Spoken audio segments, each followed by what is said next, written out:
Bonjour à tous, je suis Barek et bienvenue sur la tribune de Coruscant pour cette nouvelle vidéo d'Holo News, votre émission d'actualité hebdomadaire sur Star Wars. La semaine dernière, les scénaristes de la saison 2 d'Andor ont été révélés, le directeur créatif d'Outlaws nous a parlé des inspirations de son jeu vidéo, et Panini a proposé un changement particulier pour les prochains comics en français.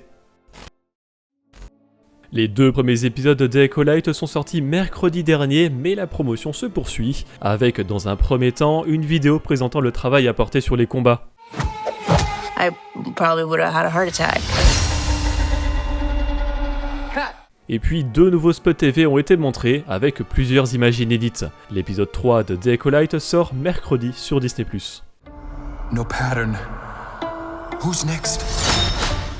Le site de la WGA, la Writers Guild of America, qui est donc le syndicat américain des scénaristes aux États-Unis, a révélé la liste complète de ceux présents pour la seconde et dernière saison d'Andor.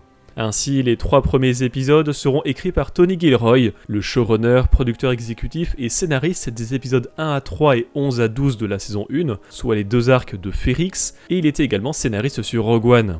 Les épisodes 4 à 6 seront écrits par Beau Willimon, qui est producteur exécutif et scénariste des épisodes 8 à 10 de la saison 1, soit l'arc de Narkina 5, les épisodes 7 à 9 par Dan Gilroy, producteur exécutif et scénariste des épisodes 4 à 6 de la saison 1, soit l'arc d'Aldani, et enfin les épisodes 10 à 12 par Tom Bissell, scénariste sur les jeux vidéo Gears of War Judgment, Gears of War 4, Batman Arkham Origins, Battlefield Hardline ou encore Uncharted 4 A Thief's End. Ainsi, l'équipe des scénaristes de la saison 2 est globalement la même que celle de la première, et les épisodes semblent être découpés de la même manière en arcs de 3 épisodes. Andor saison 2 sortira en 2025 sur Disney+. Outlaws est un jeu d'action-aventure développé par Massive Entertainment et édité par Ubisoft. Kayves, une hors-la-loi en quête de liberté et de moyens de commencer une nouvelle vie, et son compagnon Nyx se lancent dans des missions très risquées et très rémunératrices pour les syndicats du crime de la galaxie. Outlaws sortira le 30 août sur PlayStation 5, Xbox Series XS et PC. En ce moment a lieu le Summer Game Fest, avec de nombreuses annonces de jeux vidéo. Ainsi, ce soir à 21h aura lieu le Ubisoft Forward, avec de nouvelles présentations d'Outlaws. Retrouvez-nous en live à partir de 20h sur Twitch pour découvrir ensemble les nouvelles annonces et images. Histoire de teaser les annonces de la soirée, un court trailer a été révélé avec de nombreuses nouvelles informations que nous aborderons en live donc ce soir. Let's raise the stakes, shall we? Outlaws disposera aussi du Nvidia DLSS 3.5 avec Ray Reconstruction, une technologie qui maximise le nombre d'images par seconde sur les GPU GeForce RTX et qui rend des effets et des éclairages plus immersifs et réalistes dans les jeux. Le tout nous est présenté dans ce trailer.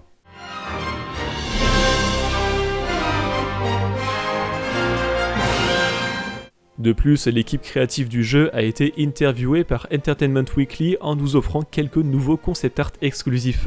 Julian Guerritti, le directeur créatif d'Outlaws, nous précise que les joueurs peuvent s'attendre à voir plusieurs visages familiers, comme Jabba le Hutt du Retour du Jedi ou encore Kira de Solo qui dirige l'Aube écarlate, mais que d'autres sont gardés en surprise. Guerritti indique également que le système de recherche est inspiré des Grand Theft Auto avec 6 niveaux de recherche. Je cite, « Si vous commencez à être vu en train de commettre des délits, les impériaux commenceront à vous poursuivre. Si vous éliminez certains d'entre eux, la situation ne cessera de s'aggraver et ils en viront au niveau ultime des Death Troopers, voire pire. » Depuis mercredi dernier est disponible le jeu vidéo de combat en arène Hunters et voici donc son trailer de lancement en cinématique.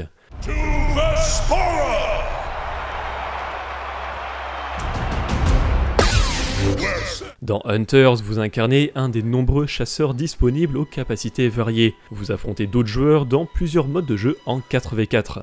Hunters est actuellement disponible donc sur Nintendo Switch, Android et iOS et sa première saison de contenu a été lancée avec une nouvelle fois un trailer pour la présenter.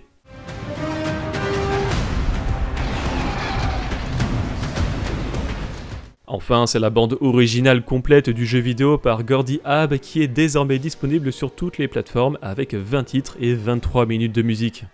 Atomic Mass Games a mis en précommande une nouvelle extension du jeu de figurines Shatterpoint déjà dévoilé pour le Star Wars Day avec les rebelles de l'attaque de l'étoile de la mort, Han Solo et Luke Skywalker en armure de Stormtrooper, Chewbacca et Leia Organa.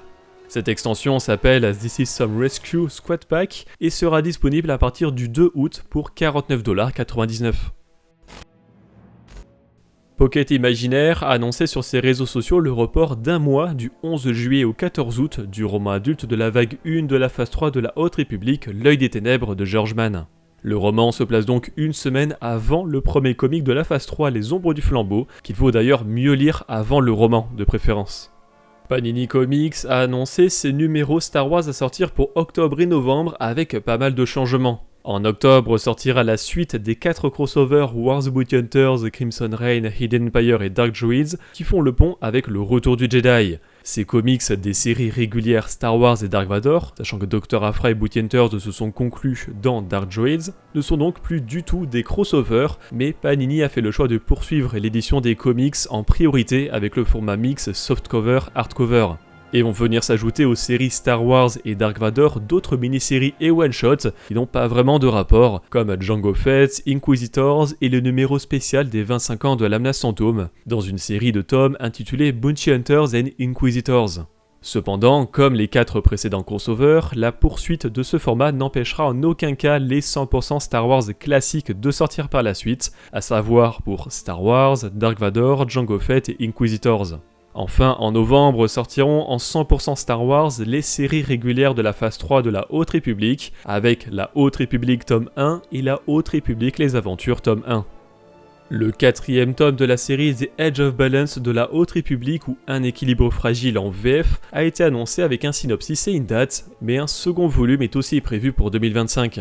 Ce dernier s'intitule Premonition et s'inscrit visiblement dans la même suite de spin-off comme The Edge of Balance Precedent de la phase 2. Les synopsis de ces deux œuvres, donc The Edge of Balance Volume 4 et The Edge of Balance Premonition, sont disponibles via les liens Amazon en description, mais je ne vais pas vous les lire ici pour ne pas spoiler la phase 3. A l'instar du retour de Jedi pour ses 41 ans cette année, La Menace Fantôme aura droit à son Visual Archive l'année prochaine, proche des 26 ans du long métrage. Ce beau livre nous a été révélé par Amazon, sera édité par Insight Editions, écrit par Amiri Shaw, Steve Bende, Kelly Knox et Clayton Sandel, et présentera de nouvelles images et interviews sur les coulisses de l'épisode 1 de la saga Skywalker. Et côté extrait, retrouvez-en pour le roman de la vague 2 de la phase 3 de la Haute République Temptation of the Force, et le comic Darth Vader 2020 numéro 47, tous les liens sont dans la description. La semaine dernière sont sortis sur Disney+, les 2 premiers épisodes de Acolyte, retrouvés sur la chaîne principale la critique de Tribune et Max Rebo, ainsi que l'analyse des références, et sur la chaîne secondaire la rediffusion de notre critique en live. Est aussi sorti mondialement le jeu vidéo Hunters sur Nintendo Switch, Android et iOS, et en littérature française, le roman jeunesse de la vague 2 de la phase 2 de la Haute République, La quête de la planète X. Enfin, en anglais sont sortis 3 nouveaux romans de la The Essential Legends Collection avec 501st An Imperial Commando Novel, The Lando Calrissian Adventures et Iron Fist, et en comics sont sortis Star Wars 2020 numéro 47 et The High Republic 2023 numéro 8. Pas de merchandising cette semaine, mais nous avons appris que Maria de Aragon était décédée en avril dernier à l'âge de 81 ans de cause naturelle. L'actrice qui a interprété Grido pour les reshoots d'Un Nouvel Espoir. Lors des plans avec Harrison Ford, c'est Paul Blake qui est dans la tenue, mais pour les plans rapprochés avec un masque plus travaillé, il s'agit de Maria de Aragon. Toutes nos pensées vont à ses proches. La dernière fois, nous avions demandé si vous jouez toujours à The Old Republic. 9% n'ont pas arrêté tout de même, 10% y reviennent de temps en temps, 29% ont arrêté et plus de la moitié n'y a simplement jamais joué. Cette semaine, nous vous demandons si vous avez essayé Hunters et ce que vous en avez pensé. Vous pouvez répondre dans l'onglet communauté de la chaîne principale.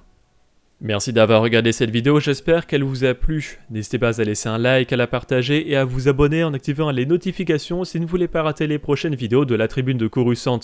Pour être au courant de l'actualité Star Wars au quotidien, suivez-nous sur Facebook, Instagram, X et Threads, et tous les dimanches, nous débriefons de l'actualité sur Twitch lors de notre émission Là-bas dans les étoiles. A bientôt, et que la force soit avec vous.